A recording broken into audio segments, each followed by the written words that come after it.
Hey, hey! As famed dungeon master Cleopatra once said, when a stupid man is doing something he's ashamed of, he always declares, well, it's what my character would do.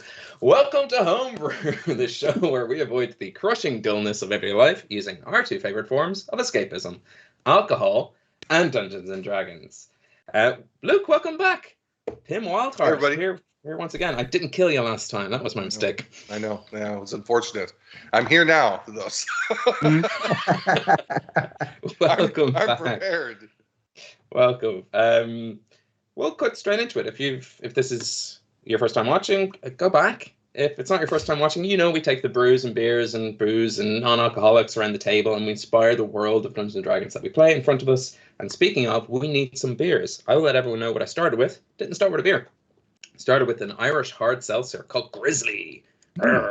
So it's mixed berries. That's all right. I see. Mixed berries. I get that. That's good. Oh, that's clever. I don't know. How many berries do they put in that? It's got pure bear in it, Ben. Yogi? I was a vegan, but then couldn't give up that sweet bear meat. It tastes like water that's been near fruit. Like all seltzers do. Yeah, it's glazed with salmon from the bear that just caught one that morning. Sweet bear meat. Going around the overlay. Luke, what do you have with you today? I'm going real basic. Like, you ever played the game, Unstable Unicorns? I'm basic unicorn with my my rum and Coke because, just feeling like rum and Coke today. That's about it. Yeah, really. but it's a good glass, though. Right? Yeah, it's lovely. Yeah, that's worth it. Big fan of a good whiskey glass. Yeah. Rum So I'm and easy Coke. peasy today. No, crazy brews. Besides, I think I said last time, I can't really drink beer other than the off thing, so I have to go with the hard liquor. Just that kind of guy. My hands are tied. We're mainly beer because it's a long show. Yeah, But, I know. Yeah, exactly. By the time it does, I'm like, I approve. I approve of the hard liquor. yeah. But what are you drinking? You probably have a hard liquor there too. I We probably got a really row do. of not beers. Paul's known as a hard liquor. Yeah, Ooh. I have the Rumbulian Navy Strength rum, which is fantastic. 57%. So I am Rumbulian. All right, cast of 5 for part 2. Cool. Yeah. That stuff is currently dissipating off your tongue, buddy. Yeah, it is beautiful though. I will say that it is a vanilla Caribbean spiced rum, double strength. There is a single strength one which is something %, but it's fantastic. I'm drinking it with ginger ale, but yeah, it is a double, and I'm fully expecting to be drinking water at the second half of this show. I do have a couple of other drinks, but. As you held that up to camera, it kind of looks like a shit pint you'd get in a cheap London pub. Yeah, right? Yeah. That looks like lager. Yeah, that's a Frothy hot warm ale. It's really confusing me because it's literally so alcoholic that it's currently like fizzing the ginger ale. Like I had one of these the other day. Disintegrating the mixer. Well, I tried to ginger ale is fizzy. Yeah, but it's removing the fizz. It's because I had It's turning your ginger ale flat. yeah. flattening your It's the ginger thing. ale. I tried to do. When I opened it first, I gave it a try, and I gave it a try with a couple of mixers. It's delicious with Coke, but I decided not to do that. I decided to go with ginger ale a little bit. But it flattens whatever it's in. So I was just like, I can drink ginger ale a lot easier flat than I can Coke. So I go with that. Also, Nice. of course, I have my potions behind me. When I have to. Yeah, you're a resident artificer and potion master. So as is your right, you have potions. Yeah. Wes, what are you drinking? You drinking very fancy high strength rum, or are you being a wimp? I'm drinking regular beer, like a Wimp. boring man. I am drinking Sierra Nevada California IPA, which I just find a very nice light beer. And then I've decided to dip back into the White Hag Phantoms, the hazy IPA, because they had them in Lidl of all places, which I was very surprised by. So my hands were tied, and White Hag do a nice brew. I'm a big fan of them. Haven't had them in a while. Them's my beers. I'm gonna basically alternate between each one. Lucy. Yeah, I'm just keeping it simple. I've got my beer ready here, and then I'm on the hard liquor in the sense that I've got some Copperberg gin still, so I'm gonna probably maybe have some of that. I love this Copperberg gin. It's the lemony one. I assume I'm the only person in Ireland that buys it. So I didn't know they made a gin, and I certainly didn't expect it to be lemony. I didn't know they made them. I know, no one does. People at checkouts ask me, "What is this? Have you tried this?" People in the shop, like, yeah, the people at the checkout ask that. And is it expensive? €28 for? I mean, it's not too dissimilar to other big bottles of gin, right? You should probably just walk out the store with it because they clearly I brought this they from don't know home. that they sell it. You know, Yeah, exactly. Yeah. they won't be like, "Oh, she can't have gotten that here. We don't sell that." She obviously made up a fake label because that's not a real drink. Yeah. Yeah. Did you guys notice like all these people are making gins now? You've got like Ryan, Ryan Reynolds is making them. Dan Aykroyd has one. Like there's like loads of people with gins. What is it with gin? Very easy to make. Simple to do. While you're waiting for your whiskey to whisk, I suppose. Is that what happens to it over time? Yeah. Everyone knows the worst part is the whisking. Yeah, you have to be able to hold it over your head and it doesn't fall on you. Yeah. You whisk enough, and you know you always lose like 10% when you're whisking it, and they call that the angels whisk. Yes, of course. I think they're talking about you, whiskey. Speaking of our angels whisk, anyone who isn't familiar with your brand, Luke, just thinks you're a crazy person talking to like a child or something. To his class. My big furry baby. Talking to you, whiskey. People just come randomly on here like, what the hell is that guy talking to? Keelan. Yeah. I think I'm drinking the worst drink I've ever drank on stream. Nice. It's a shame. It's the Hippogriff that I've had and never actually drank. Beautiful can, great thing to have for the game. Horrible drink. Oh no. But I think so. I had to look up because they don't say what the flavor is. Apparently, it's passion fruit, orange, lime puree, and marshmallow. And I'm not sure if the problem is marshmallow or the. I think it's marshmallow, man. That sounds like a bad addition. I think the marshmallow is the problem primarily. Weirdly, the lime puree is exactly as you'd imagine. It's very strong. It blows the flavor of everything else out. So it's like having limes and marshmallows, but by accident. Like in what order? You had a glass of orange juice at breakfast. You were over at my house. You're having breakfast. Do you want some orange juice? Okay. Do you want some marshmallows for your orange juice? Some lime puree for your orange juice? If somehow you were grabbing a bowl of marshmallows and you'd left your lime puree right beside it and you weren't looking and you grabbed it and you bit it, that was the accident, like expecting something and getting something else. That's what this tastes like. Happens everywhere. So this is the worst review of everything. Oh god. I was gonna say, yes. I guess that's the danger of trying to drink beers that's like with cool names. Like sometimes you'll just get a dud. It feels like this going to be the first. Is this going to be the first drink in homebrew history where you don't actually finish it? I don't want to be the first one to not do that. I think we won't press charges for not finishing the marshmallow beer, but it's just be interesting. The thing is, I always do have a problem with marshmallows or vanilla or beers that pretend to be cakes. I always have a problem with them, and this one I didn't know it had marshmallow in it. I think it's the same synthetic thing that they use in every single one of those flavors. Yeah, I don't think anyone will look down on you if you pour that one down the sink. God, no. So you will fall from the sky from your hippogriff. Yeah, it's hippogriff. Yes. I need to keep the hippogriff going. I need to drink it. But if there's any flavor, as it were, for the hippogriff's character, if he comes up in this thing, he's vile. He's the worst. Yeah, he's disgusting. He's a bitter man. Yeah, he's very doughy but bitter. It's a horrible hippogriff. I can't believe I'm going to have to be like, get away, you're not my friend. Ben's not going to let you get a hippogriff unless you finish the can, though. So yeah. Mm-hmm. Well, you have one, and we shouldn't really do this because we're talking about it.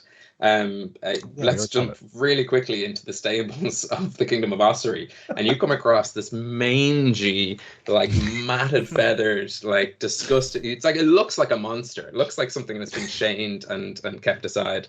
The smell is oddly sweet, but in the way that diseases are sometimes sweet. It's like a marshmallowy smell to the pus oozing out of this hippogriff. And look, what's your opening gambit to coax it out of the stable? Oh no! I mean, swat some of the flies out of your face. My opening gambit is to prestidigitate away the smell of marshmallows. That'll be the opening gambit. I'll be like, hey, buddy, sure, you look awful. You smell like shit. I know my animals and mythical type creatures, and you're in a horrible way. Sure, where they got kill me? Oh God! Please. I mean, I'm gonna. I was gonna say I'll gag from the smell. The prestidigitate didn't work. I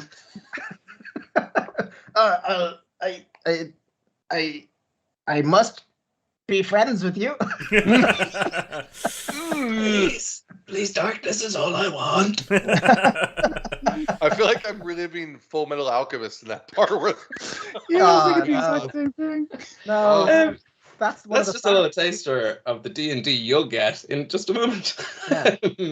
Sidebar, thanks for letting us know what you're drinking. I see there is a Beacon elderflower and lemon honey refresher. That sounds sweet. That sounds like something you get at Halloween. If you're watching after it, if you're watching the VODs, if you're under the table, let us know what you're drinking in the comments. And if you're drinking when you're not watching the show, which you're allowed to do, you don't have to just drink during these hours, pop over to our Discord and jump into the I Dropped a Brew in the Tuna channel. All our names are very confusing. We need to change them. But the I Dropped a Brew in the Tuna, that's where we talk about brews. So I think it's about time to play some D&D. You know all the stuff. We'll get to the announcements and stuff halfway through. We can jump straight in. So if everyone's feeling good, if everyone's ready to play, without further ado, pull up a chair, grab yourself a drink as we dive into a world where anything is possible, but not always probable. Welcome back to the realm of Hibernia. Iggy, it's been a while. What's going on? Yeah, what's going on? I wasn't planning on doing my recap in character, so why did you have to call me Iggy there? Because the veil is dropped. You are no longer Lucy. You are having a duality of self issue where you oh, who am I? She's such a narcissist. She's gonna talk in third person. No, okay, that's right. Sorry. You can do it however you want to do the recap. It's your time to shine. Is there a difference between Iggy and Lucy? I know. As I'm saying that, I was like, wait till you guys see it. No. Just the narrative, like first and third person, I guess, would be the difference. So, okay, well, let's just imagine that we just last saw some like just beginner adventurers on the way on our travels. So at some other point, maybe we bumped into some, and I'm just like telling them the story to catch them up, to be like, let me tell you about us. Well, we are fighting to stop an evil archfey. She wants to mash the planes of existence together, the very worlds and fabric of our worlds and everyone you've ever loved. And she wants to push them together and probably kill everyone. And also, she is my mother. So that's something. That's difficult. And so that's what we're kind of working on at the moment. It's going to happen in like a few days or weeks. And but right now there's a town. The town of Ossuary has said that they will stand with us in our fight to, not let everyone die. But they do need something in return, and they need to get the heart of a stone goblin. So we have enlisted the help of Pim, who is in the town and who I know from my hometown. And we've gone back to where we are from. We're on our way to Onagla, where we're from, and where my dad is. And maybe the whole mother thing will come up again. Who knows? But yeah, that's what we're at. And I actually can't remember exactly what's happening at the end of the last episode. Ben can maybe say. But I think we're fighting ourselves in a world of shadows or statues or something on our way to this little quest. What I love about that is, viewer, you get to decide. is not knowing in character for Iggy or Lucy as a player. I don't know if that was a would character like or to not. posit. I would like to beseech you, Ben, a benevolent DM. Can we change it from a stone golem's heart to a stone goblin's heart? Because I think that's much funnier. I much prefer that. I know. I thought that as I read that, I was like, "What, a stone goblin? I don't know what that is. It's a Oh goblin." no, I love the idea of a stone goblin. It's great. And specifically using a stone goblin's heart. I To read that fortify. stone goblin. Yeah. No, I much prefer stone goblin. Yeah. So I didn't say Came up there. the stone of a heart goblin is what we must get. Stone of a heart that. goblin. Yes, that's the engagement ring of a romantic. You could also ask Whiskey what he thinks. Oh, I know. Okay, Tell podcast everyone listeners, what you there's a think. beautiful dog. Yeah. Proud You gotta Welcome come to up here and the podcast. visit. Unsubscribe and go to YouTube. Now, will you go out here and stop stealing all the limelight, please? Man. Yeah, you were traveling through a very foggy and cold mist on your way up a ever increasing slope towards the Widow's Ravine, which, as you know, is like a large crack in a flat mountain range, which drops hundreds of thousands. That's too many. Thousands of feet below. And you weren't like, there was nothing, you were fighting each other in mist out of what it seems like in hindsight out of just boredom. It's not like you were magically compelled, at least as far as you're aware. There was no kind of instinct there to fight each other. It was just it was like you were itching. You just hadn't come across anyone in days. It's just all you'd passed were these like statues of people from ages past and like these rocky crags, and it was just a never-ending, almost like Waiting for Godot set of just a rock and a barn tree, two lads in bowler hats. You left them alone. Keep going on. And Sounds like my life. it did. At a very sort of meh, people often say travel is the most exciting part in Dungeons and Dragons. I'm a realist. It was quite boring for you. And on the edge of the second day, so you've been traveling for just about 2 days now. It's late, despite the ever-present twilight, which seems to be some sort of effect that has happened because Rua the Archfey is trying to blend the material and the Feywild together. Despite that twilight, your bodies are yearning for sleep. And you feel like that feeling, as characters you don't know this, but as players you might. When you're a kid and you're younger than the other kids and it's still bright outside, but you're tired, so you want to stay up, but you don't want to stay up. It's like fighting with that feeling of like, it's 8 and it's summertime and I can hear them playing, but I am tired because I'm small and have less energy in my body. Aww. And this cold mist sort of clings to the rocks and hills around you. It's the same mist that you found yourselves having this sort of mock fight in. I say mock fight. The mist you kicked the shit out of Hook in, I suppose, is the other way to... Mock fight, I almost died. Yes. I was Okay, rolling do death that saving throws. Yeah. What I've realized is that any monster in the monster manual cannot take you down, but each other, there is your weakness. Yeah. And I feel like this seems to happen often, that you guys all just fight each other. Mhm. I think it's literally the first time, but Well, On wasn't there purpose. okay, in the last thing you were fighting because Randy wanted to attack the Fianna faster, so you were then attacking him. oh yeah, that's true. And then that time I'm you loving pulled Randy out, as an in-canon nickname. It's fantastic. Randy, stop hitting Hook. I never killed Wes. He died adjacent to one of my spells. I died because I couldn't withstand your passive explosions. We were fighting together, and he happened to die around the same time as directly after one of my spells went off. But I mean that The newspapers had a field day as Hook was acquitted of a crime he very much committed, but had a great defense lawyer. He was Bugbear adjacent. spontaneously The explosion. combusts in the wake of explosion.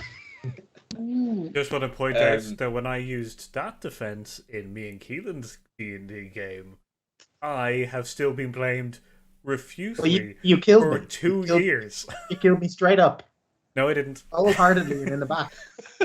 Nope, you were That is for adjacent. another DM. I'm not here to solve other DM problems. Yeah, unless you can pull up the video from it, and that's arbitrary now. He killed me with an incredibly dangerous fireball.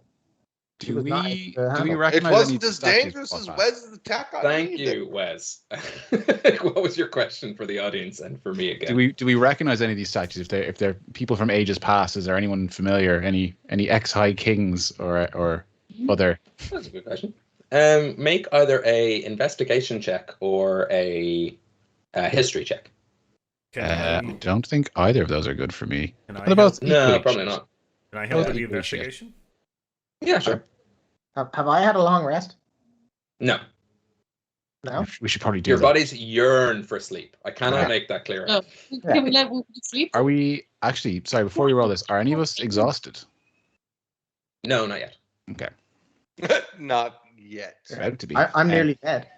Sorry, so am I rolling history or can someone else roll? It's up to you. Role play it out.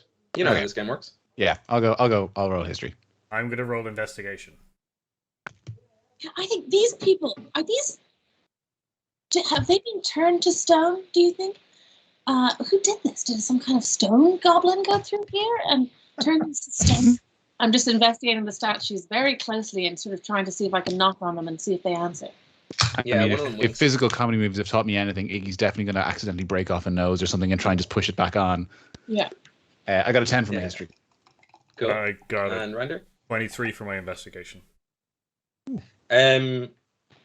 History hard to say. You're a bugbear. You don't know a lot about societal history or civilization history, and this is definitely before your time. These are probably weeks or maybe thousands of years old. It's hard to pin where they're from. So you're saying they're not recent? That's good. That's useful. At very least, they're not a week old. Okay, then maybe. Yeah. Okay. So I think this is definitely Arlington's first time seeing statues as well. He's never been in like a fancy courtyard or anything. Because he's usually at the front, so I think for a second he thinks they're people, and then he's like, we literally got made into statues. yeah, but You weren't there for that. They were made of gold. yeah, exactly. These are stone, which is different. He assumes they've been turned into this by some kind of creature. The creature is called an artist. Oh, She's also never met. I was bored during my travels, so decided to whip these out. Pim, my friend, you're a well-seasoned adventurer. What do you make of these fellows here that don't move very much? Static folk. They look pretty good, I can't really say much more other than I completely carved all of them. No, I'm only joking. I was bored, okay? Randir, your investigation check was very high. And what you pick up on that is that these are carved to mark. You notice that there's a pattern here, that they seem to be in a line leading towards a couple of solitary stones which mark the entrance to descending stairs below. As you're investigating this, you disturb something through the fog, just kind of goes, caw, and you realize, oh, there's like a crow hanging out here. That's cool. It takes flight. A living statue. Falling up. And because they line this entranceway, it's quite obvious this is like, you don't recognize them. You don't recognize the age they're from. They definitely seem pre-Fey invasion. They're pre the Fianna establishing. They might be like early men, but whoever they are, these statues are leading to something important. Because why else would you carve a sort of, what you call that when like a king retinue? Is that the name of something when like someone has like I think so. entourage? What's a fantasy word for entourage? Retinue works. Yeah, Retinue. I like ye old entourage though. You could say cadre. You're a king's cadre. It could be a cool like, Cadre. That's King. nice. Were these here when I came through this direction? No, I didn't come through this direction. That's right. You didn't come through this direction. But to answer your question, they were. Yeah. So they were here when you came through, but not this direction. They haven't appeared. They didn't whisper back when I was speaking to them. Just checking. Oh, sorry. You were whispering to them? No. I was Make asking- a perception check. I was clearly Obviously. asking if they were humans. Just while that's going on, Randir has taken out like a magnifying glass, and he's like got his back to the entrance that he's just like, I think we have to go that way, and just points behind him, kind of thing, just to really kind of weird people out of the that he's psychic or something. Randy's in a weird mood today, so it's probably Wait, so he's because holding his magnifying glass up and pointing away from where he's looking and saying we have to go there? Yeah. Okay. You're a weird dwarf. 57%, man. It's definitely going to do something to me today. It has the effect you want, which is weirding people out. Yeah. Yes. Iggy, what was your perception? 16. 16. You listen, and like, you do hear like a really low whisper, but like, now that I think about it, you are about an hour or two's march from the peak of the Widow's Ravine, like the Widow's Peak, I suppose is what you call it. And you know at the top of that, because it's a sheer drop to the sea below, that could easily be a sort of coastal sea breeze, because it's really loud up there. So you would imagine Okay, I'll an hour or two you might. whisper back. But if you're in there, just you need to speak louder, and then I'll walk away. Just general advice. You should speak up. Yeah. The next time someone's interested in saving you, speak up. I'm gone. You have not given me enough to rescue you from your stone prison from whence you are. But for the next person, Iggy knows what she's worth. What, as Hucks, Punks, and Pim, you have this rune. It's a rune. You have the peak in an hour or two up. You don't know. You might make an hour or two marching, walking. Up to you guys, really. What do you want to? Let me know what you want to do. You've paused the game. You're having a think. You've Googled the manual online, and you're coming back to decide what's the plan. I should have said, Huck. All while you're looking at statues, I laid out my ground mat or my bedroll. I'm nearly dead. I'm going to sleep. Yes, you are. I'm gonna start healing Hook from all the damage that I by accidentally did to him. Yeah, I think it was mostly Wes just hitting me full on with an axe. And me being unable to stop it, yeah. I used the flat side of it, though. You should be fine. You missed with the flat side and hit me with the cutting end. While the guys are investigating, I'm going to be hanging with whiskey and checking tack and stuff, and just keeping an eye out in the surrounding areas to keep us from being attacked. Nice. If I only take a short rest, am I going to take a point of exhaustion? Like, am I that tired? You wouldn't be taking a long rest. If you don't sleep throughout the night, then yeah, you'd be. That's what I mean. Like, yeah. Okay. Yeah. You don't just get to take a short rest and avoid staying up for 24 hours. Yeah, it's just this place is super sketchy. You know what? It's just mist and statues. Can I roll? sketchy. And a crow. And whispering winds and caves of ominous, like, no.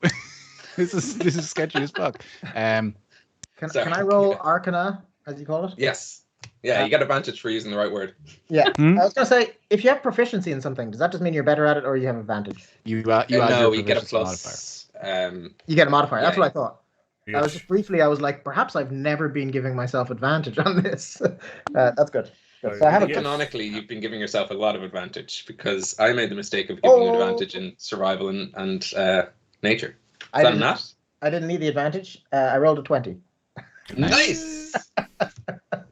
So I'll roll again to see if it was a 20. Wait, natural 20. Natural. Clink. these are beer rolls. So it's 24 in total.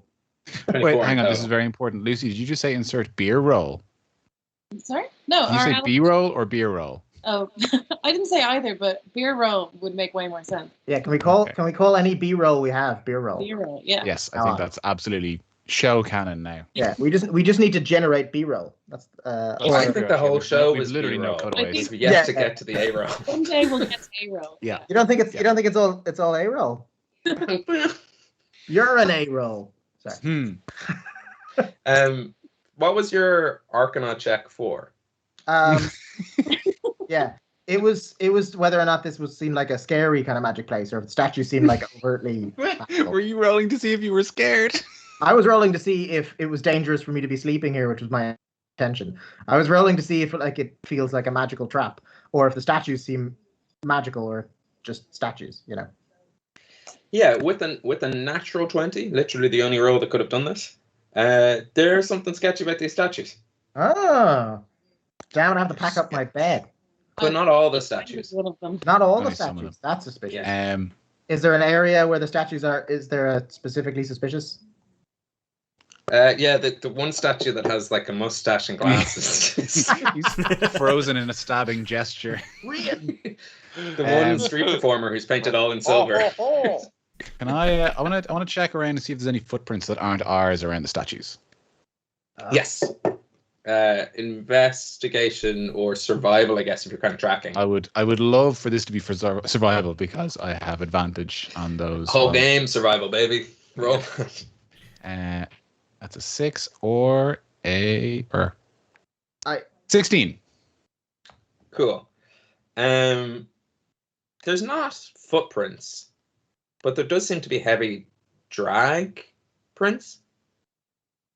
Okay. What way are they going? They seem to be coming from the ruin out Towards the statues? Yeah, they stop at the statues. Okay.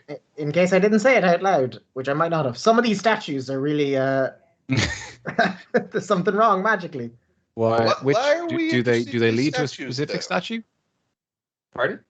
Do they lead to a specific statue, the drag marks? No, it just kind of looks like if you were to drag a row of statues on the same drag line out. There is about 14 of them, give or take. Okay. They all seem to drag that way. Pim, make a Yes. perception check. Oh, I can do that. Why are we looking at these statues again? I'm very confused. What about these statues? I just checked them for evil magics or suspicious magics, and it got 100% definitely some suspicious magics Oh, on the Huck scale. but a lot of things do. So. I've maybe we should almost leave never them done alone this then. before, so it could just be that the world is vaguely dangerous. But I think very specific statues, which I can't say at the moment, are dodgier than others. Do I have a sense for even a direction of where the narrowing down of some statues being worse than others? No, not really. Not like it's not like it's a detect magic, right? Yeah. Just a general there's an aura of something's gone down here. Should we just maybe run in the other direction and sleep a little bit further on? I know, Huck, we need to heal him. Before anything potentially happens, if anyone had any healing spells. Okay, so I'm gonna get into this. Yeah, you were already healing Huck. So yeah. what was the? So first of all, I want to give you one of my experimental potions. It's got resilience, which gives you. So when you drink it, you gain +1 AC bonus for 10 minutes. And then I'm going to give Arlington Boldness. The drinker can roll a d4 and add the number rolled to every attack roll and saving throw they make for the next minute. So that's another drink for you there. Ooh, This okay. because you're kind of rolling out a bar. Yeah. Take us let's do this in world as you sort of whatever. I don't know how you carry your drinks or if they're all kind of if they're like a cinema soda machine out of keggy that you just picked the right one. So I guess the idea is that he Rander's just like, okay, cool. Okay, I'll heal you in a second, and then goes over the keggy and opens keggy in half and kind of rummages through, and he's just like, not this one, and he's picking up different potions and things, and he's just like, and then there's this horrible looking horrible viscous green one, and he's just like, Huck, drink this when we're in danger. It'll help you be stronger and more resilient. And then Does it smell of marshmallow? No, it smells of lime and marshmallow. Everyone's favorite. And then Lime really offsets the marshmallow. and then I'm gonna go through another one, and then there's this blue kind of it looks more like gas but there's a tiny bit of liquid at the bottom, and I hand that to Arlington and It's just vape juice. Huh? It's vape juice. Yeah. No, vape juice. It's the first in-world vaporizer. It's when you open it and it's mostly the smoke, the billows, and then blue. I give that to Arlington, and I'm just like, this will help you. This will focus your mind to help you attack things. So I hand that to him, and then I'm gonna roll healing word which I got once the animation has. There we go. But I'm also going to do Artificer Pal, or the Artificer Servant, which gives me a +4 to that as well. So a 13 health. Nice. Pim, we had you rolling a perception check as you hear the kind of clinking of bottles and this handing out, as we suddenly understand that Randir has been gotten by Big Pharma, and he is prescribing as much as he can. But before we get to the result of that, which will be literally in a second, I want everyone who was handed a potion by Randir to have a think about, given the pitch was, this will make you strong and stuff, and drink this and do that, and like it's verbatim what Paul said is the delivery of Randir. He was not in salesperson mode. If you trust him or not, that's up to you. That's as a character. Now, you can just say yes and take it. That's fine. So perception result for you, Pim. 8. 8. All right. Distracted by whiskey. That just sounds like you're an alcoholic. I mean, that's not untrue. You guys have been seeing Pim over there, little side flask. What? I need you to make a Constitution saving throw. Oh, god dang. Con save. Oh, damn. 25. 25. Nice. You suddenly feel a kind of slashing across your arm as you take 15 damage, and it's like something was beginning to sort of tense and freeze up in your muscles, but you shake it off, and swiftly turning around to see what did it, you can't. God dang. 15 damage. Does anyone have any DP? This man's in muscle spasm. Ooh! What was that? What? Are you hurt? Are you bleeding? Something hurt me. How does his arm look, or wherever he was hit? It was the arm, and it looks. What do you, in terms of your armor and general wear? What do you have on, Pim? So Pip. What are you wearing, Luke? Wearing. Hey, what are you wearing? Well, just a little, bit of chainmail and bit of gabardine underneath that, Yeah. And it's getting deeply unsettling. Keep going. I regret initially. Don't leave me on red. On the song, really. It's completely, bare under there. Yeah, he'd be wearing normal gabardine chainmail, then probably a leather shirt over that or something, So like his arms would be, half protected. So it would have been a gabardine arm on that. So that it doesn't look like there's a little bit of scrape through it, but actually what you see, Arlington, is more that like the piercing seems to be coming from like, you imagine someone pierced through chainmail or through that kind of level of thing. The chainmail's not necessarily broken or ripped, but like you do start to see that classic, in movies where someone's shot and you don't know if they're shot yet, and they're like, oh, they're okay, and then the blood starts pooling from the inside. You're like, oh no, they're not okay. Oh no, my arm! Help! Oh, okay. I think maybe this place isn't so nice. What were you saying? How about evil stuff? Maybe we should go. I agree. I could I'm going to be backing away and regretting that I make a perception check. Sorry? Make a perception check as you back away. You're going to back away. Oh, that wasn't good. That was 11? Oh, sorry, Okay. 12. Yeah. I need you to make a Constitution saving throw. Oh, I'm thinking about how I was snarky to a statue. And It's definitely that statue. I got a 15, 16, 17. 17, nice. You take 14 piercing damage as you back away. And again, that feeling of just sort of paralyzed fear begins to take over you, but you shake it off. It's like your muscles are beginning to tense up and sort of become concrete almost. Seriously, people, there's something here, and I'm not particularly happy. I can't see it, and I can't fight it. We need to go.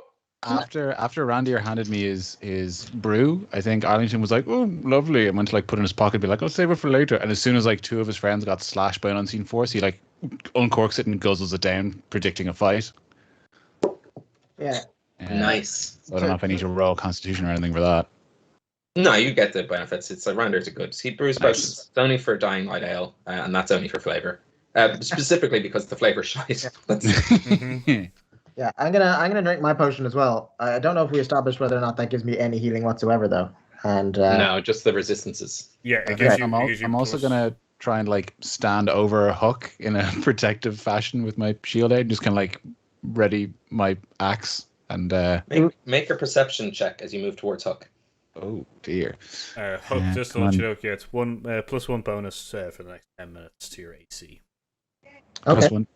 For Huck, yeah, I got plus D4. Yeah, T4 Perception. for saving throws and for attack rolls, I think. rolls, yeah. Yeah, perfect. Very handy. My perception is a dirty 20. No. As you go to move, one of the statues goes to like reach out and kind of claw you, but you clearly make eye contact with it, and it's like.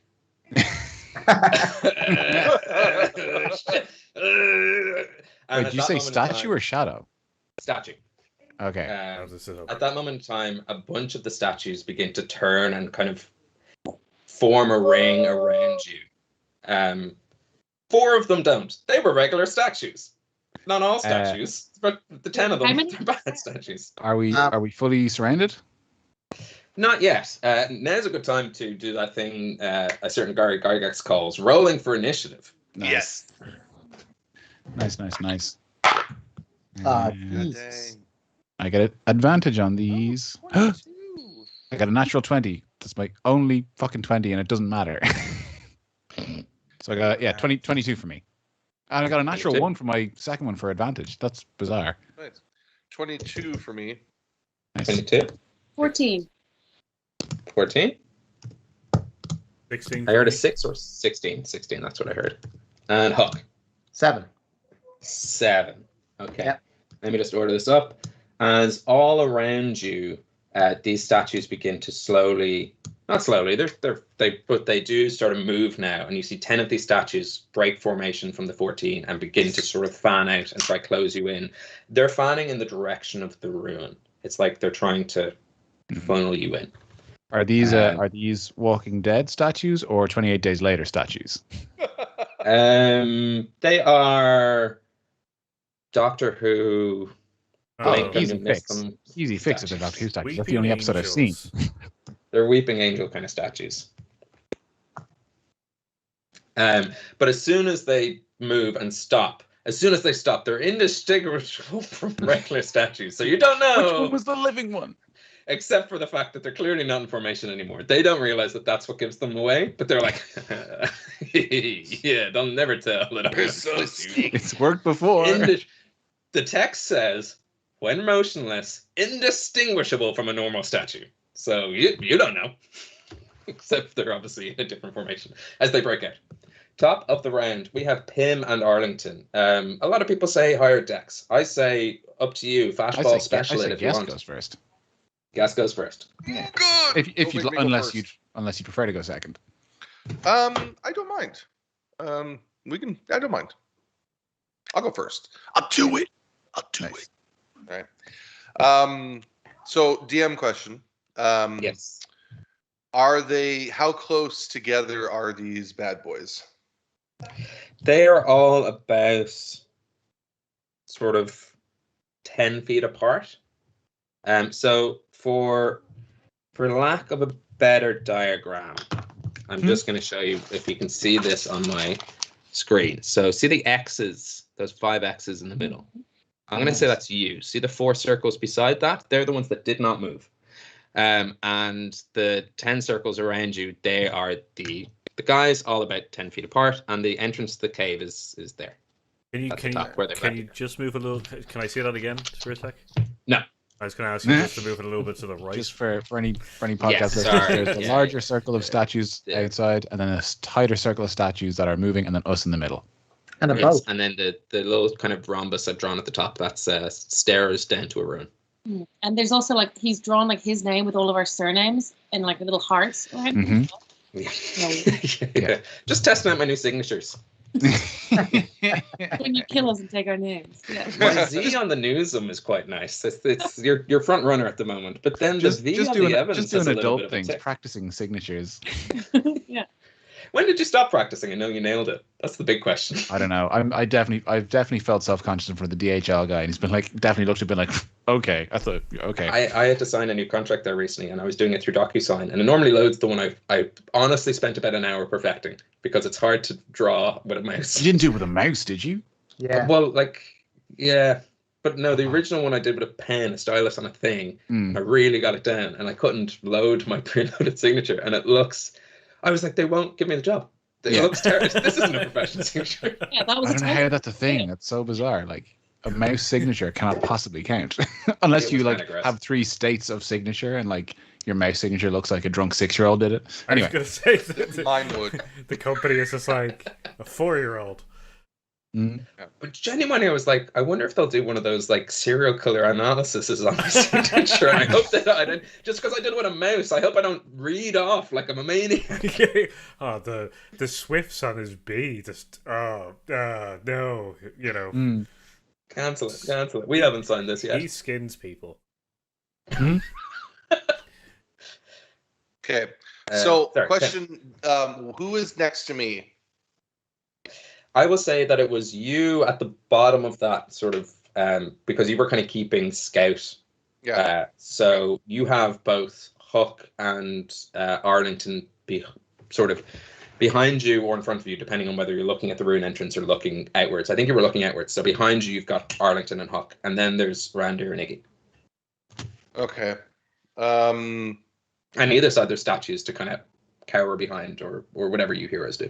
I suppose what Pim's going to do is he's going to move to Iggy and he's going to say, we have to get out of here now. We're surrounded. And he's going to try to pull her away towards like to get clear. And he's going to be saying to the other ones like, we need to get clear. We're surrounded. You know what I mean? Trying to pull him away. Yeah. So I don't know if Iggy chooses to follow him or if it's a strength check or what. I've never been happier. That sounds like I was like, if I run away by myself, I can't get escaped. Are you gonna go down into the ruin or away up the mountain? Away up the mountain, exactly. Cool. So basically we're surrounded like this. I'm gonna start to move down. My camera can't stay in focus tonight apparently, but I'm gonna move down, and then if anything tries to hit me or Iggy, I'm going to use reaction to warding maneuver that. So nice. But because I have 2 attacks, but I don't have 2 movements, and I have to pull her. My action is to grab her, and then my movement is to move. Right, so I can only move 30 feet. I don't know how far that's going to get me, but well, if Iggy is happy to also flee, then you don't need to use that action to grab her. That cool. Can be a free action. Just like let's book it. So you get 30 feet. About 5. There's a 10-foot gap between 2 statues. But in the heat of battle, to make sure that you're a hardened warrior, you suddenly realize the rules of this world is if you happen to be within 5 feet of anything, they can swing at you. In sword range. This 10-foot gap, there might be a sliver of space between both their 5s, both their 5s, that you could kind of dodge through if you wanted to use your action to dodge or like escape or acrobaticsy or whatever you want to do. Or you do get the feeling that two of these statues will try attack of opportunity as you break out of their circle. Yeah, so I suppose the question I would have is, within my normal movement of 30 feet, can Iggy and I get through them and on the other side, or do I have to spend a dash to get through them and get to the other side? Within your normal 30 feet, you will get through them on the other side by about 15 feet. So you'll it's 15 feet to get to the potential attack of opportunities, and then 15 feet out of their circle, and you're good. So what I'm going to do is movement with Iggy. My action is to dodge. Yes. And if they attack me or Iggy, then I will use warding maneuver. Sorry, if they try to attack Iggy, actually, because it doesn't matter for me because I have dodge, but if they try to attack Iggy, I will use my reaction as a warding maneuver to protect her and move through the statues. Yes. I think and this Iggy, is the if you're first time okay in the with... entire show anyone's taken the dodge action. It's such a good action. It's right there on page 1. It's so good. I never think to do it. And quite clutch here because these guys, not to give you behind the scenes, but they're kind of cool. They get advantage on attacks of opportunity because they're cunning like that. Oh, cool. Cunning opportunists, which is quite good. They've no language proficiencies, though they are not cunning language speakers. The Iggy, if it's okay with you, I'm going to take that if you do want to move with Pim, that you won't have movement on your turn, but you'll have your action, your bonus action. Yeah, I was already like trying to kind of back away, so I think it would all make sense. Nice. So one of them swings at you, Pim, and misses. I'm going to assume your AC is higher than 10. Oh, yeah. Especially with dodge. Yes. Yeah. And one of them swings at Iggy, and you're going to use your warding maneuver. So they get a 23. Yeah, so warding maneuver. Sorry, I was on the wrong page there for a second. So if it's hit by attack, I will roll a d8 as a reaction and add the number rolled to Iggy's AC against that attack. And if the attack still hits, then she has resistance against the attack's damage. Lovely. So roll that d8. Here's that sweet d8. 6. So 6 AC to Iggy's AC. My AC is 13. So 19, so it still hits. 19. So it still hits, but you do have resistance to this damage. Which means you take half damage. Oh, cool. So you take 7 piercing damage. Iggy, I need you to roll a Constitution saving throw. Okay. Was that 7 halved from? Or it was 14 half to 7. Yeah. Gotcha. Cool. I'm doing Constitution saving. 7 plus 2, 9. You try to run Pim. So what happens is you immediately notice the danger you're in and the ambush that has happened here. And you begin to bucket with Iggy through these stone creatures. One of them begins to slice down at you, but ultimately misses as you sort of try to block the other one away to give it a little bit of space for Iggy, but it still manages to just nick through. And you keep running, but Iggy doesn't. Iggy stops exactly where she is, restrained. I think that's the end of your turn, unless you have a bonus action. Okay. I've used my reaction, my movement action. Yep, I'm good. Arlington, you're up next. What you see is a clamber and a dash. You realize that the move here, at least Pim's kind of call, is GTFO, as the halflings are wont to say. And you do notice Iggy has been kind of stopped in her tracks. Okay. So where is Iggy in relation to the statues? Did she get past them or did she stop kind of in the middle of them? Stopped in the middle of them. So now you see a statue on Iggy's left, a statue on Iggy's right, Pim through the middle, and Iggy now in the kind of between the two of them. Okay. She's about 10, 15 feet away from you. Right. Okay. Damn it, I had a plan and this has kind of scuppered it. Never mind. Okay. How does Huck look? Is he like, does he look really fucked? Like, is he in danger of, like, if someone coughs on him, is he going to die? You should probably just leave him behind, but we just agree now. Just ditch him? Yeah. He's too far gone. Bye, friend. So I mean, when I started the session, I actually had full health, but I don't think either it didn't save well, or I can't remember if we had a full rest in between, but we've taken it as read that there was no rest in between me just being attacked. So my last memory is that I went down and stood up again, which means that I'm on 1 health. But didn't Randir give you some kind of healing? Yeah, he did. He only worked in 14 health. Yeah. He gave me 14 health. Okay, so I'm on 15. Okay. Yes, I think he gave you 13. You're on 14, you're on but 14. sure, take 15 because I could be wrong. Yeah. Okay. I'm on 14 health, so that's how I look. Do you... I feel like okay, if this is a meta thing to ask, I feel like we would have discussed it at some point because Huck is probably complaining about how tired he is. How are you for spell slots? Like, are you I running on actually empty? used none of them in being killed by you guys because I couldn't. I Okay, couldn't attack back. So so you can defend yourself a little bit. Oh, I'm considering a lot of things. Okay, grand. Okay. I didn't want to leave like a Huck with no health or spell slots in the Huck middle. has a 6th level spell called Stone Go Away. And yes, that's there's no saving throw. It's just that's what it's unearthed arcana, which Stone really hates. Okay. In that case, I'm just gonna make a beeline for Iggy, use my action to grab her and lift her, and then just run in the same direction that Pim is going. Nice. You sprint, and like a sportsman doing sports, you pick up Iggy. And they take. You're picking up what I'm putting down. Take attacks of opportunity because they have. So you managed to make it through. They don't have unlimited reactions. That would be insane. You managed to take Iggy out of danger to where Pim is. So you've booked it. You've got quite a lot of movement, right? Like 40 feet or something. I have 40 feet unaided. Yes. Unaided. Wow. Nice. So because I know that if Huck starts spending some spells on me, I can basically go at the speed of sound if I need to. I mean, one of the things I was considering was hasting you. But, it's mad how much 10 feet of movement adds to it once you can start like stacking shit on top. You can go light speed real quick. Yeah. You were about 5 feet behind Pim, so you can either stop 5 feet short of your movement or go 5 feet beyond Pim.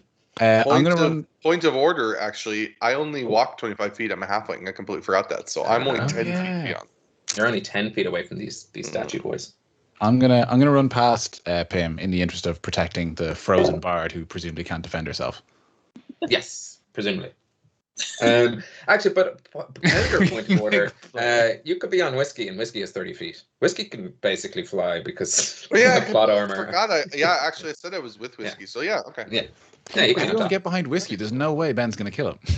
Absolutely not. Right? I just wouldn't. Hands are tied. Yeah. The statues would just start petting him. So, Arlington, anything else you'd like to do? Because essentially you just... the Mastiff stats for Whiskey. Is that all right? Yeah. Like, you could basically tell me Whiskey has 20s across the board, and I'd be like, he gets it. He's a good boy. He has 20 charisma, in fairness. But as a Mastiff, then he'd have 40 feet of movement, so then I'd be... Nice. I guess. Cool. Or 25 feet beyond them. Basically, with the bugbear. Cool. Then I will get to my destination, and then once I know that I'm clear, I kind of like look over my shoulder to Huck, and I'd say Huck looks betrayed. Come on, get out of here. We don't want you here. Don't you know you're not safe here? You all just attacked me. Basically, refused to heal me. Got me surrounded by statues, and then ran away. Arlington is like visibly like his fur is damp with sweat from like terror of statues and also just the sudden burst of cardio. And I'm going to, as he turns back to Huck, his kind of eyes are sort of they're kind of like out of focus. Like his face is looking at you, but his eyes are kind of looking past you, and his head's tilted down in kind of like a weird like Stanley Kubrick stare. And I've used my bonus action to go into a barbarian rage just in case. So it kind of looks like Arlington's picked up Iggy, but it looks like he's on autopilot. Like there's a bot running your bugbear now. Okay. For what it's worth, Wes, if you don't attack or get attacked next round, you lose that then. Yeah. I'm gonna probably stab myself in the leg to keep that going. He has little tweezers. He uses the old axe. Yeah, because he plucks eyebrow hairs or something. Yeah. I don't think attacking yourself counts, does it?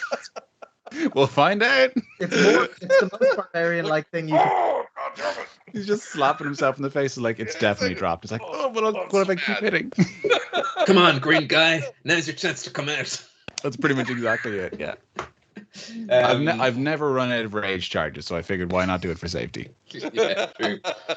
At the end of your turn, Arlington, 2 of the statues that were sort of trying to stop you from escape move 10 feet towards you. They are 5 feet distance away from you. They don't seem to move far. And 2 of the ones from the side move in on Randir and Huck, who are still in this middle of the center. Randir, it is your turn. There is a weirder, it's not like a complete circle anymore, but 2 from the side have moved in, kind of side and front. to kind of pinch you in, and then 2 have sort of moved towards them. So now you're looking at the shape of a butternut squash. Okay. Hourglass? No, Yours because was it's better. not Yours was like better. yeah. Okay. The circle's still complete at the bottom. It's Yeah. just been elongated at the top. Yeah. As soon as I said it, I didn't like it. Okay, so if we're doing this in kind of like, so below us, in between Arlington and the rest of the thing, rest of the gang, it's like a tighter semicircle. Yeah. You still have a pretty good beeline through. Like, you don't think that anyone could get close, and you know, meta speaking, that the 2 that have moved towards them actually. No, never mind. They get it back. I don't know how reactions work. If they use it before it's their turn, they still have to wait until the start of their next turn. Or do you get free reactions if you're like low initiative? Yeah, so your a turn effectively happens from your movement to the next one. So everybody has a turn. Yeah. So if you use a reaction and then your turn happens, your reaction's refreshed and you have it again then after that. It resets. Oh, free reactions if you're low initiative. Nice. So you don't know around here. They might have their reactions back. Okay, what I'm going to do is I'm going to cast Flaming Sphere beside them. Oh, yeah. Which goes... It's called Fireball. I can cast that. No, it's a little bit more like, yeah, so it's Flaming Sphere, a 5-foot diameter sphere of fire appears in an unoccupied space of your choice within range and lasts for a duration. Any creature that ends its turn within 5 feet of the sphere must make a dexterity saving throw the creature makes. Or the creature takes 2d6 fire damage on a failed save or half. I can also move it when I want.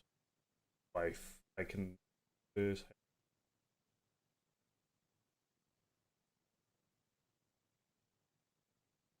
Up to 30 feet. Wow, cool. So I'm gonna. So you can move that fireball further than Pim can run. Well, yeah, slightly, a little bit. So yeah, it's a concentration. I'm gonna do it at my 3rd level as well. Goodness gracious! Which means that it's 3d6 damage to any creature within 5 feet, and I'm gonna cast it in front of me and Huck, so that it's kind of like steam rolling in front of us, and then I'm gonna use my reaction to cast healing on. Well, how does that work? How do you cast healing as a reaction? Yeah, it's weird. Oh, sorry. As my sorry. No, it doesn't. That's bonus action. Sure. Yeah, bonus action. However, is that healing word? Do you mean? Yes.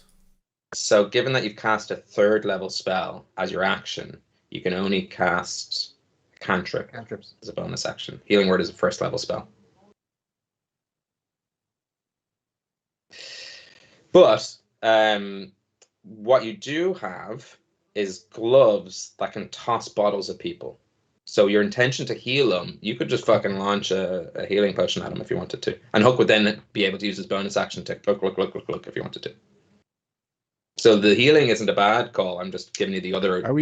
Potions are a bonus action, are they? Yeah. Yeah, okay.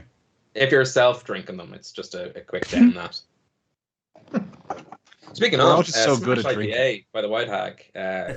Kind of nice. Yeah. Nice. Yeah, I'll do Which that. one is that? Smash IPA. So I believe there's like a verbal component or there's something cool, which is like, hey, catch, or something. I don't know what I wrote in the description. Hey, kid. There was certain kind of, as long as you say something, do you have that in front of you? If you don't worry. I think for today, you just have to say, hey, catch, or think fast. That's what it was. You have to say, think fast. And Hook, as a reaction, you can catch this without any impending or negative effects. Except for that it takes up my reaction. Oh, yeah. Otherwise, you can just let it smash into your mouth, take some damage and some healing, and hope that it's net positive. That seems better than using my bonus action and my reaction just to get a healing potion. Yeah, true. Yeah. All right, so I can use a reaction to... I don't think I need my reaction. It's fine. You can just toss it at his feet. Like, we don't have to worry too much about Hook's side of things. Fine with the mechanics of it. I mean, I do have... Yeah. Yeah, so I'll cast that flaming sphere and then toss the... Do you get to move your flaming spear straight away? Yes. Or do you have to wait? So do you want to move it anywhere? Well, I'm going to move it towards the statues that are in front of us. They are at least either within it or at least 5 feet away from it. Do they have to start? Sorry, you were saying they have to start their turn there, or as long as they're just in it, they can. It's the. What I'm thinking is that you could probably get the 4 of them that have moved into the top of this butternut squash if you sort of ping ponged it. It's any creature that ends their turn. Ah. So okay. I want them to be within 5 feet. So any one of them I'm going to put into the flame, so that when they move, they'll think they're moving. Yeah, you can kind of place it as you can see they're mindlessly moving towards a spot. So let's say you move it just beyond them, so that if they zombie-like march towards, they might end there. Iggy, you are restrained, but I need you to make a Constitution saving throw. I'm restrained by Wes. You're restrained by the magic coursing through your veins from this loopy, thick black ooze. Arlington was like holding you gently as a friend would, and Grud is holding you like a child that doesn't know how to play gentle with a cat. Yeah, I really thought I was getting rested. Let me know. Like actually getting protect the bard. Protect the bard. Well, you just knew I was so vicious. You were holding me back. Like it's not worth it, bro. Like yeah, that's exactly it. Sorry, the attack, the piercing damage was part of it, or is this different? No, this is different. So this sort of black ooze at the end of these creatures' claws scrape through you, which began to sort of restrain you. You can't do anything on your turn restrained, but at the end of your turn, I need you to make a Constitution saving throw. Okay, so I'm making that Constitution saving throw. Yeah. Yeah. Okay. That's an 8. Oh, can I do Flash Genius? Oh, wait, no. Yes. I was going to say, can I do bend luck? But I have to make sure. I think I can see what the roll is and then do it. But can I squeeze her tighter for encouragement? Yeah. All of these things can happen. Double restraining is like it's negative. You start to lose Flash air. of Genius. What does that do? It's a reaction, gives them +4 to their saving throws. Ah, yeah. Nice. Okay. So and bend luck. I can use bend luck to give her an extra a D4 to cost 2 sorcery points. I can do it after the roll, but it has to be before any effects of the roll have happened. So. Yeah, and I think my deep inhale of air is not an effect. I think me reading the consequence. Sure, I'll do bend luck. Yeah. Oh no, bend luck's a reaction. Did you throw that potion to me in the end? Mm-hmm. Yes, I did. Did you catch it? Then I cannot help. But thankfully. Thankfully, with a 12 right on the dot, Arlington, you see this sort of grey begin to form up Iggy's face and body. You begin to feel her turn into a statue, but with a flash of genius from Randir, the process stops. Is that I'm just quipping? Don't do that. And a flash of dumbness from Arlington. No statue. Ignatius, no. I am not responsible. Yes. Like, don't tell me should talk louder. This is a perfect punishment for my. At the end of that turn, Iggy, you regain control of your body, but you very almost turned into a statue. Sweet. Okay. At the end of your turn, Iggy. Sorry, go ahead, Randir. Is there something I should? No. Sorry, sorry for disturbing. You take it back. You're like, actually, I don't think that. Actually, if this is a good chance to just petrify her. Okay, cool. So I regain and I can just scramble away. I'm not doing it. That's fine. Yes. Yeah. Okay. Randir, 3 of the statues from around you close in. Huck, 3 of the statues from around you, the 6 that didn't move and make the butternut squash, close in. And now we're looking at a sort of courgette shape. And they all didn't make the butternut squash. It's such a cozy, homey term for it. I guess they didn't make the butternut squash. And they all attack. The 3 that attack you, Randir, 1 misses. Is an 18 enough? Yeah. Okay. And is a 17 enough? Sorry. Yes, 17. 17. Do they have to meet my armor or beat it? They have to hit the same number, yeah. Yeah, so yeah. So 1 goes to scrape with these black, you can see that there's a smoky magic around his claws as he tries to get you, but you just dodge out of the way as you fire a potion over to Huck. But the other two descend upon you. You take 7 and 9, so 16 piercing damage, and I need you to make 2 Constitution saving throws. Oof. 20 on the first one. Cool. 25 on the other. Like a farmer well used to holding an electric fence, the jolt goes through you, but you're fine. And Huck, 3 of these descend upon you. Does a 20 and a... Whoa, that's all. Does a 20 hit? Yeah, I got an extra AC. You got an extra 1 1. to your AC. Got an extra 1 AC. God, this is full-on zombie spec stuff as well. Yeah. We're being swarmed. Even if I had mirror action and even if I had that +1 and a shield, I'd still lose. I'd be on 19. So no, it does hit me. Sorry, yes. The good news is that one of the statues got a natural 1. So to add some comic relief, they go towards you and try to grab you, but you being quite small and a puka, they bonk heads and take a little bit of damage. 2 of them take out a carrot and I say, "What's up, Doc?" And then Can you roll for like their damage to morale? Perhaps. Yes, yeah, they're both embarrassed as you feel a crumble of rubble fall upon you. You take 5 piercing damage, and I need you to make a Constitution saving throw. Just for future, whenever someone drinks an experimental elixir, they gain 2d6 plus 4 temporary hit points.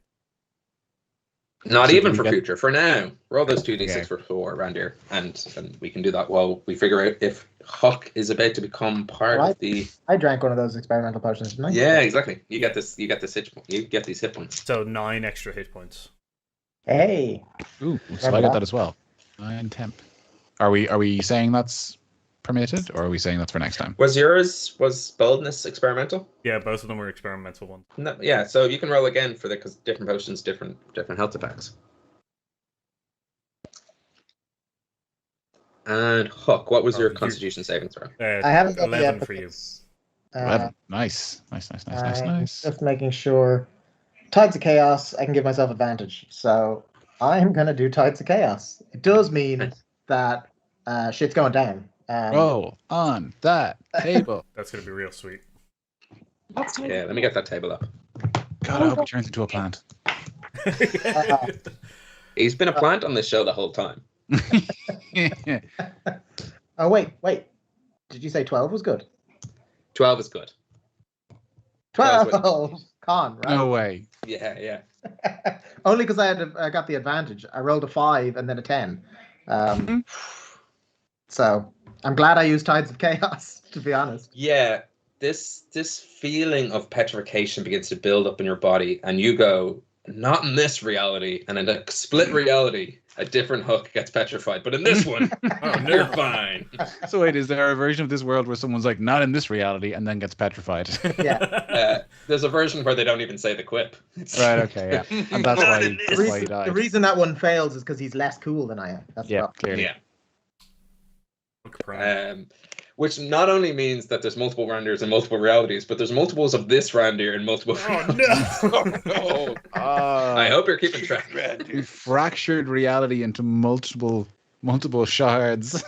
There were multiple Hucks, but the other one turned into a stone just there. So I'm back to are they solo collectively called Randir, or how does it work? What's a multiple of a Randir? They're called No, Randirs. Randir. It's a bit like Panini. Randir is actually the plural. It's Rando. Rando. Yeah, we've got to find Jet Li's the one of Randir. Yeah, they're all just some rando in different universes. Yeah, pretty much. Rando. Yeah, you just about make it. Huck, it is your turn. You've got these 3 stone cursed creatures on top of you. You've got 3 on top of Randir. You got 4 about to walk into a flaming sphere. What would you like to do? Okay. Bearing in mind, any spell casting will result in some percentile dice. Yeah, that has screwed me a bit, but it keep me alive, so that's fine. I've been thinking of lots of things as the thing has gone by. The first plan was just to animate the 4 other statues because I thought that would be fun. That was a very innocent plan. I don't think I don't think we need them. I think it'll add confusion, and I don't think it'll help. So here's Has the party think that we're being attacked by 4 more? yeah. Oh, no. As the statues, Pim would think that. Pim would be like, "Oh crap, we're being attacked by 4 more." I was hoping the statues would be too dumb to realize that other statues attack, and then they'd be like spy statues. But I don't think I'll survive long enough to keep them going. Here's a DM tip while you're deciding, just for other DMs out there. Always put in, if you're dealing with statue creatures, always put in just actual statues. That way, if the fight's too easy, they weren't actual statues. That way, if you're accidentally killing your entire party, they were accident. They're always statues. They're always statues. Because they're indistinguishable.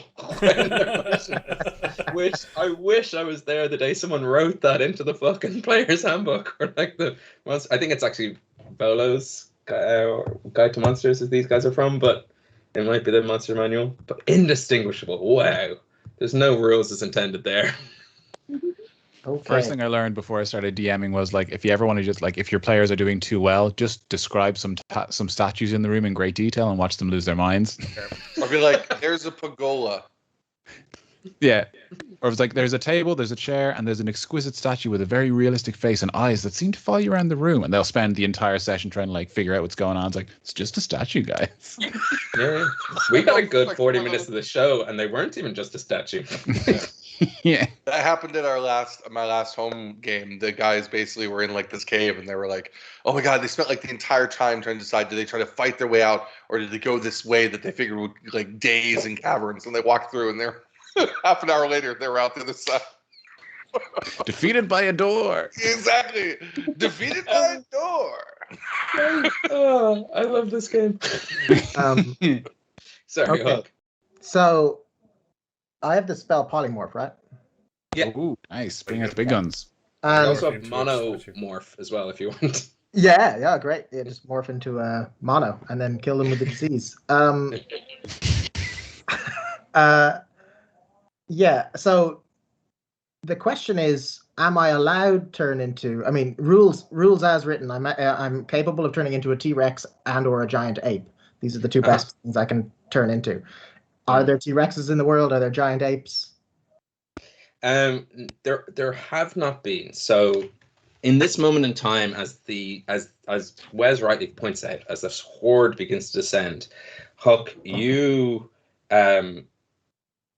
return to your childhood bedroom. T-Rexes don't exist. But Huck, in your infinite chaos, you thought, imagine a thing so big that tiny arms would be useless. So powerful that tiny arms would almost diminish its majestic stature. With a tail to balance, standing up straight, but tiny arms, useless tiny arms for the most vicious thing in the world. And on your childhood bedroom, you see drawings of dinosaurs, which your parents thought were frivolous and therefore excellent. Some of them made it to the fridge. So a T-Rex canonically does not exist. Writing that down for a future t-shirt idea.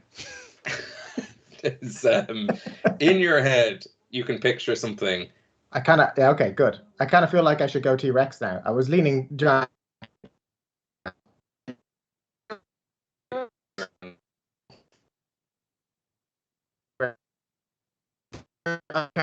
It's high as well, and I think you have to be. I've lost it. For 2 because that's where you transform from. Yeah. It's a good thing the DM knows that spell.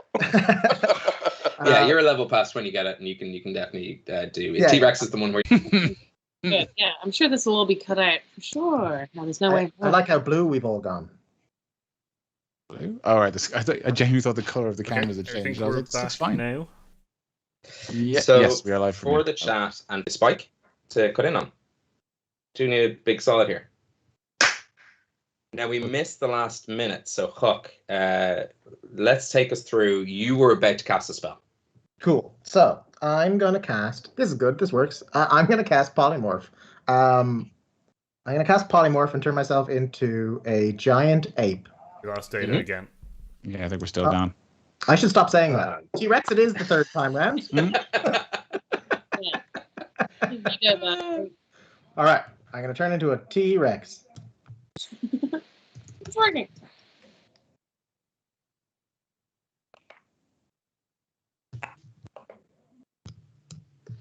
Yeah, we need to get technical difficulties. Yeah, we need just a picture. Elevator music. A picture of some flowers in the field. It's weird because clearly, like Paul, your connection is still clearly holding for the call, so I don't know what the problem is. It's definitely the giant ape. Yeah, yeah, you can't do it. I've never tried this spell before. I don't even really know how it works, but they get a lot of health. It's actually great. Just give me so I can run away spell, and no one ever uses it for that. That's literally what I'm trying to do. It's like puts me in like 135 or 150 or something. Yeah, it's a handy one. It's so hard to tell if we're back. Well, as far as I'm seeing, I'm just seeing Ben do the clap now. Do the clap. Actually, before we jump straight back in, I was gonna kind of take this fight through to your escape because it seems what we were gonna do. But if anyone needs to go, I realize we're kind of about 10-15 past where we'd normally take a break, so I can call the fight mid-fight and just pick it back up. Whatever works for anyone. Anything that's suspenseful. Really. I'm happy to go. Considering other people are waiting, I'm happy to go ahead if we can get it back up. You are end of the round anyway, so it'll be the start of the next round. Yeah. Well, I'm saying so but I think if people are waiting on, have been waiting the past couple of minutes for the stream to come back, it'd be a bit annoying if we turn around and then go, we're done. I think we're up.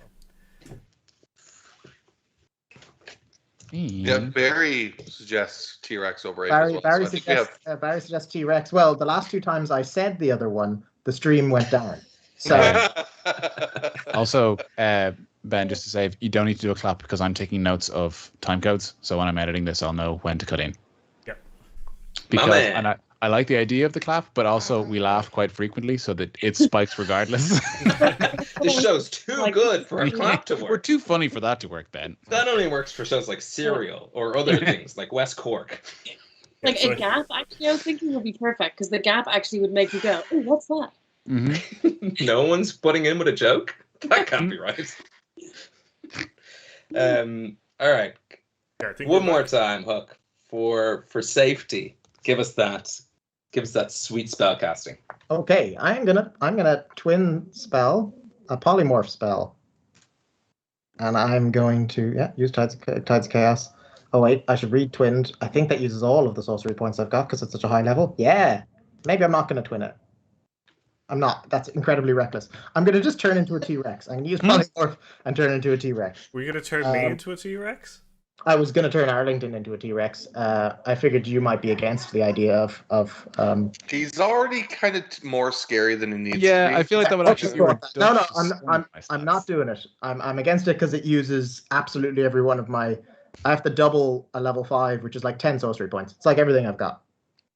Yeah, but you don't realize from session 1, at the moment you're completely exhausted. I have this whole other prep of like no magic, no spells, no sorcery point, like side dream sequence. It's all there. I've been waiting, buddy. For you to reach your limits. That's basically the so mundane. You can have a limit break. Dark Souls. Just pushing me to my limits. Yeah. Okay. Well. Yeah. So I'll turn into a T-Rex. I have to pull that up again. Nice. This is very important. Do you have feathers or scales? I think D&D wise, we tend to have. I mean, it's honestly up to you. You're the only person in this world who's ever conceived of such a creature. None of us are gonna know what the fuck you've turned into. Yeah.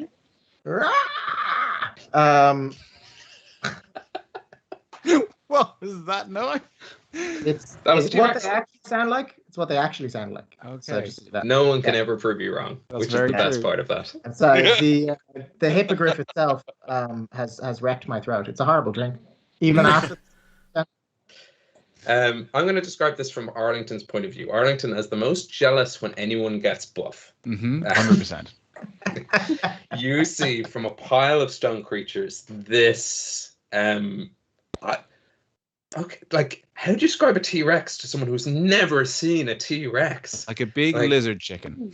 Yeah, you see this giant, like what are T-Rexes? Like 20 foot tall? Like they're pretty big, right? I'm sure canonically, like there's some paleontologists out there who've said, "Oh, they combined bones to make the T-Rex." I don't know. I don't Spielberg care. T-Rex. Spielberg T-Rex. 100%. Spielberg T-Rex.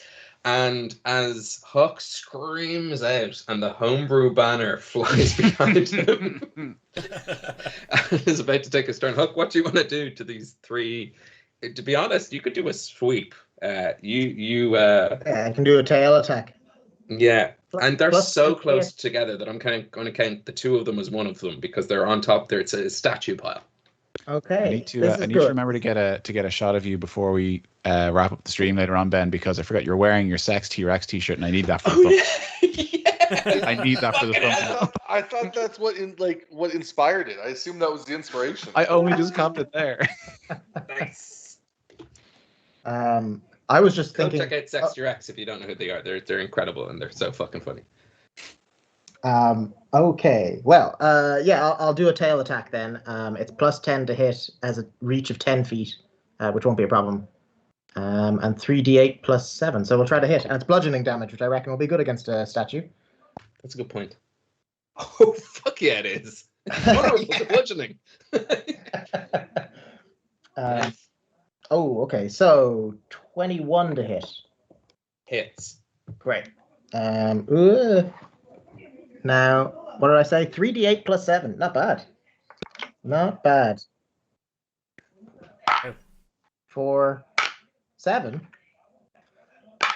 And 1. Okay, so that's 12 plus 7, 19 damage.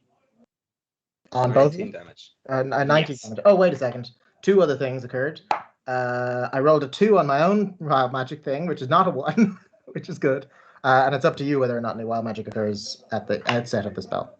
100%. Yeah. But why not do the bite or claw or whatever the other thing a T-Rex does on The other third attack. one? Yeah. So I'll bite. It's also plus 10 to hit with a reach of 10 feet. That's good. Mm-hmm. So I'm like, I got a 10-foot tail, and then the rest of my body for the bite is also apparently 10 foot. So like 20 foot long, I'm guessing. Nice. Rander, will you quickly roll a dexterity saving throw? Oh, bollocks. It's more for flavor, so don't worry. 14. Cool. That's a 29 on the bite to hit. Yes. And damage. Give me those sweet numbers. That is 4d12 plus 7. Is it a medium or smaller creature? Let me just find out. Let me look at these little stats. Medium. Yeah. Medium. Okay, well then it's grappled. Or it's restrained.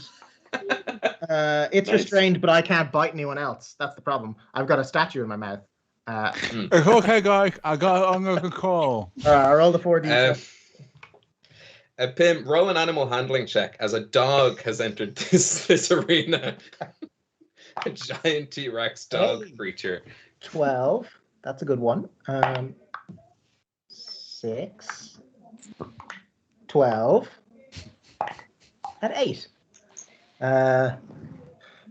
12, 12, 6, 8, 7. 8 and 7 are 15. 2 12s, 24. 24 and 15, 39 damage. Fuck. Yeah. Nice. Nice. Rander, with your 14, you hit the floor as this whoosh comes over you. And you feel the wind just sort of like basically pass over top. You feel like, not that anyone knows what this feels like, but we all know what it feels like. We just missed an airplane taking off. We all know what it would feel like if we just missed an airplane taking off, right? We can all picture that. Mm-hmm. As your 3 stone constructs are demolished, the 2 that were in front of Huck or behind Huck also demolished. Huck, you're chewing on this other statue, crumbling in your mouth. You are making mincemeat out of the statue. I need you to make a choice. It's not a roll. Swallow or spit. I was probably going to spit it out. Real T-Rexes swallow. The challenge has been thrown, sir.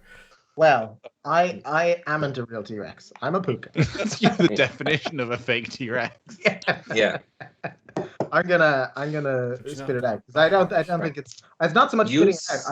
I think I just am, chewing with my mouth closed. So it's very much just it's just falling out. That's how I imagine T-Rexes eat. They don't have like the Cookie Monster. None of it's actually going down the mouth.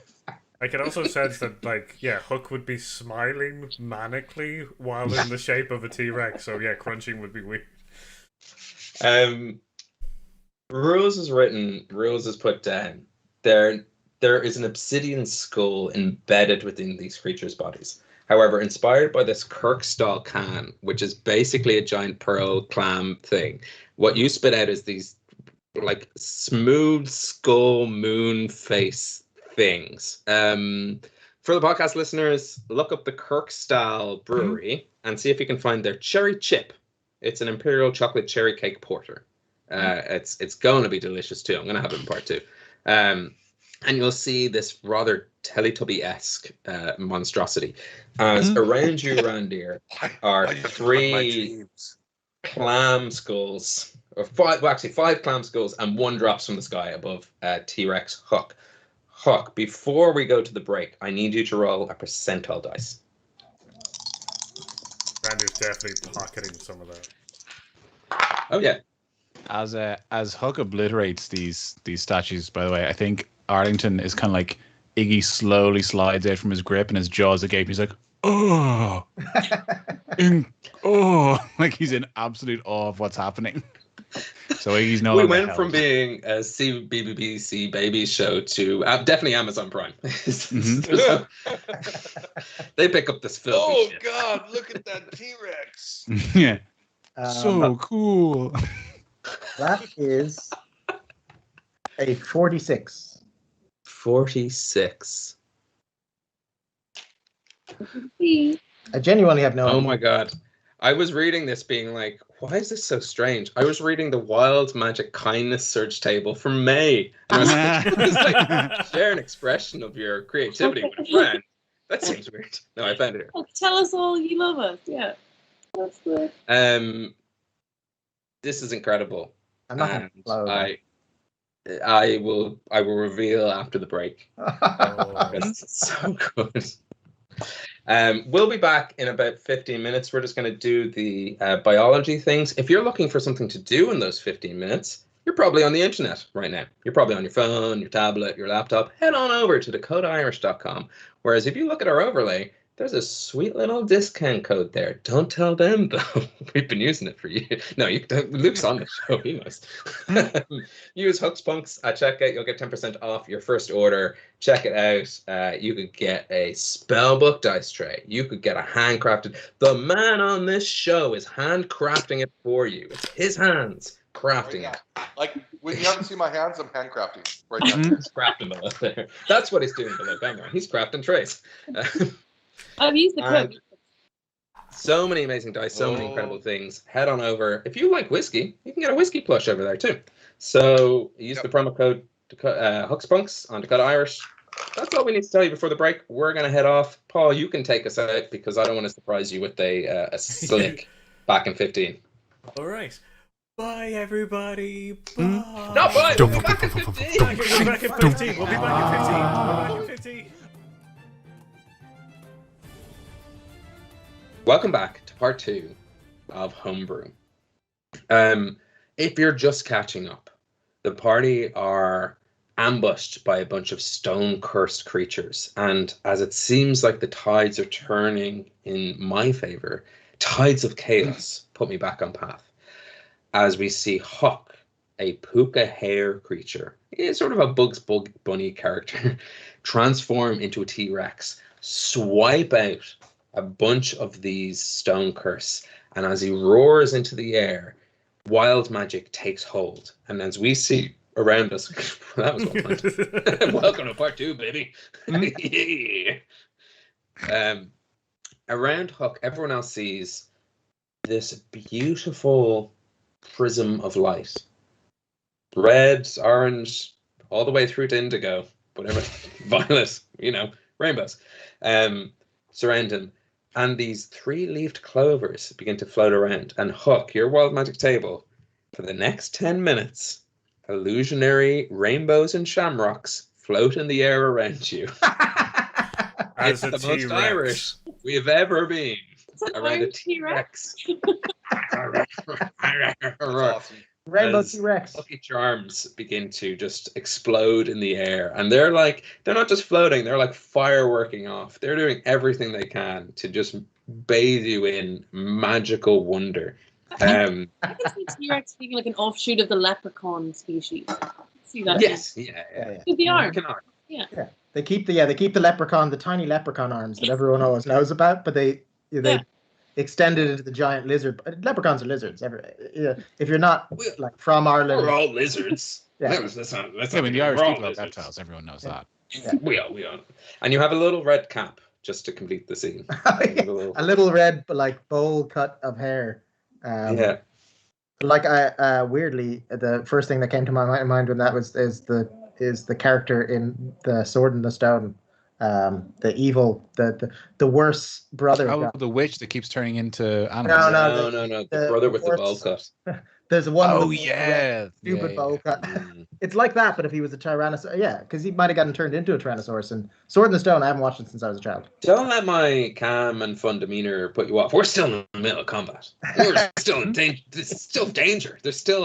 Aren't you feeling scared? Am I scared to you? I've got a lot of those. I got a lot of. You worked so hard for that tone before.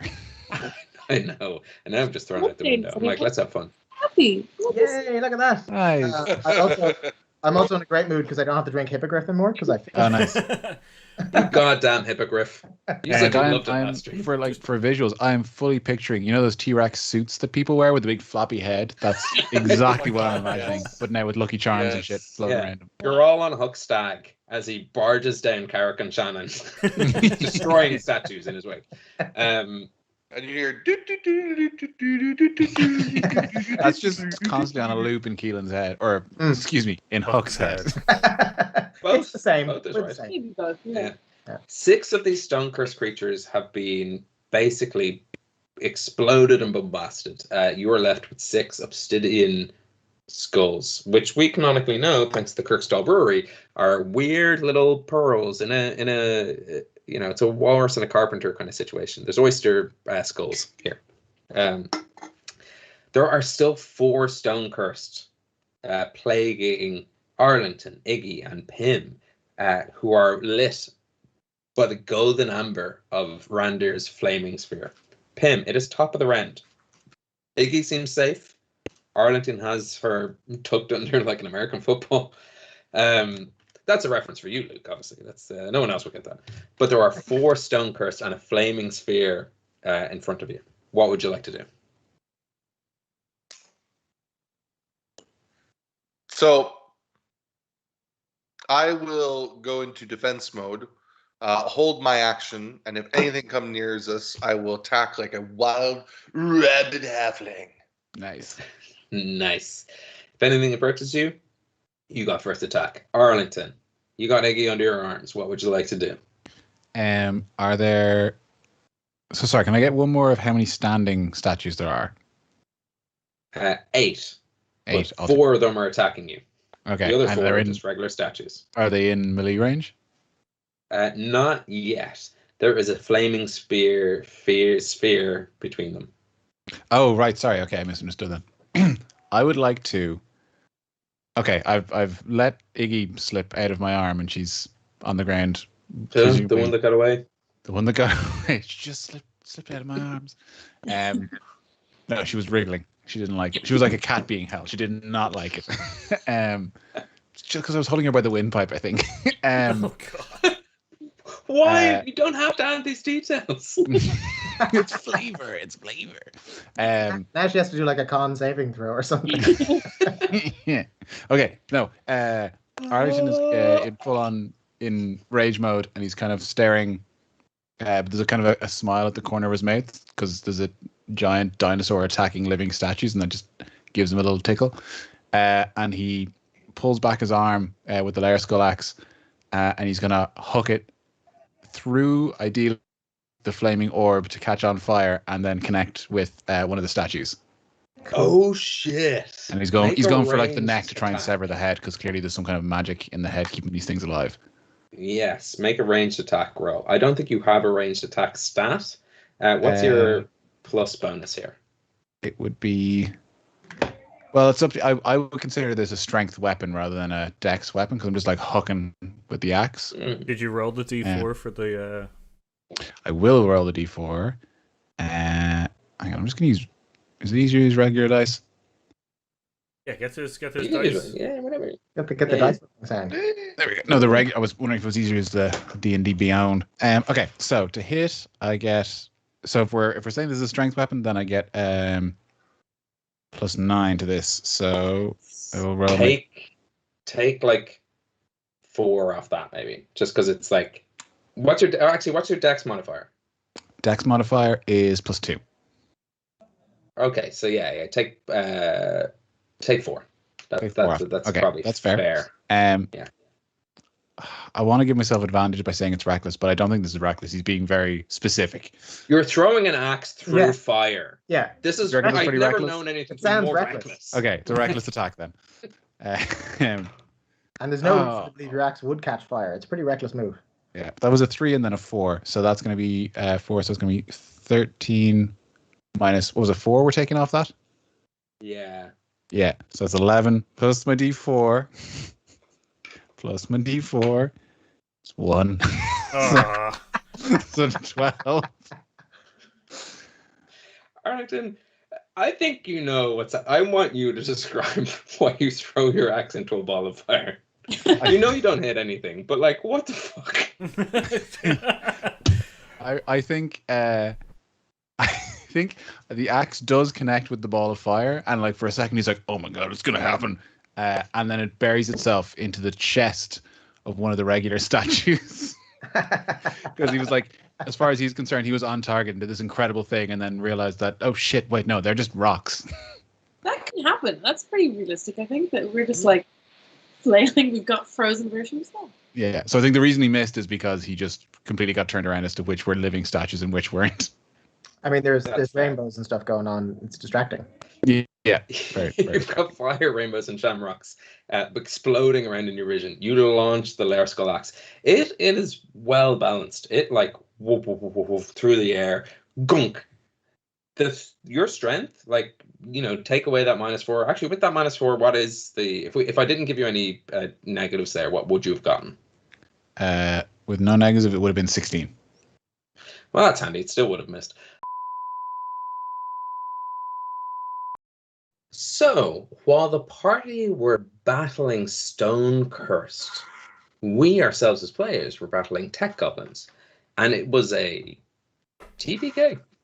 They got us this time. They really did. The joy of sharing your homebrew campaign with the world is sometimes the world is against you. Sometimes the dice roll the other ways.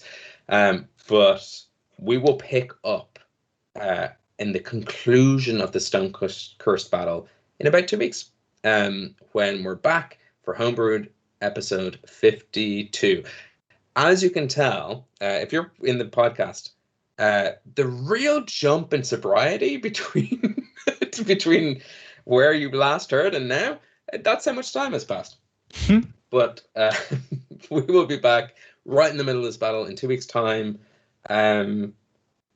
Luke, I know this in the middle of October, you're going to be at Spiel. And if this comes, this will, for anyone watching the VOD, they'll have time to check you out. For anyone not watching the VOD, they can hear about the cool things you did do and where to find you out. So what, if you would, is there anything you want to plug for Spiel, or is there anything you want to plug just outside of Spiel? Holiday season's coming up.